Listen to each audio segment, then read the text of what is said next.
Hello മോളെ. അമ്മ ഇപ്പൊ നിന്റെ കാര്യം ആലോചിച്ചേ ഉള്ളൂ.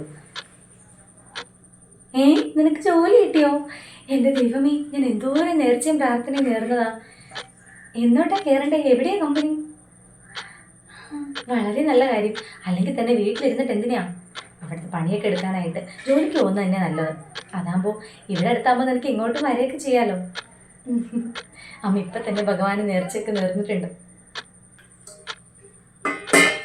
ഇവിടെ ഇപ്പൊ ആയിരിക്കാ ജോലിക്ക് പോവാണ്ട്? നീ ജോലിക്ക് പോവാൻ പോകുന്നോ? അപ്പൊ ഇവിടത്തെ കാര്യങ്ങളൊക്കെ ആരാ നോക്കാം? നീ ജോലിക്ക് പോയിട്ടുണ്ടെങ്കിൽ പിന്നെ ഇവിടുത്തെ പണിയൊക്കെ ആരെടുക്കും? എനിക്കാണെങ്കിൽ നടുവിനും കാലിനും തലയ്ക്കും ഒന്നിനും വയ്യ. ഇവിടുത്തെ പണിയെടുത്ത് നടു ഓടിയും. അതുകൊണ്ട് അവനൊരു കൂട്ടാവട്ടെ എന്ന് ഓർത്ത് നിന്നെ ഇങ്ങോട്ട് കൊണ്ടുവന്ന്. ഇപ്പൊ നീ ജോലിക്ക് പോവാന്നോ? അതൊന്നും പറ്റില്ല. അത് മാത്രമല്ല, നീ രാവിലെ എഴുന്നേറ്റ് ജോലിക്ക് പോയിട്ട് അവിടുത്തെ ജോലി കഴിഞ്ഞ് ഇവിടുത്തെ ജോലി ചെയ്ത് നീ തന്നെ ടയേർഡാവും. ഇവിടെ നിൽക്കുന്നതല്ലേ നല്ലത്. നിനക്ക് ഇവിടെ എന്ത് കുറവാണല്ലേ?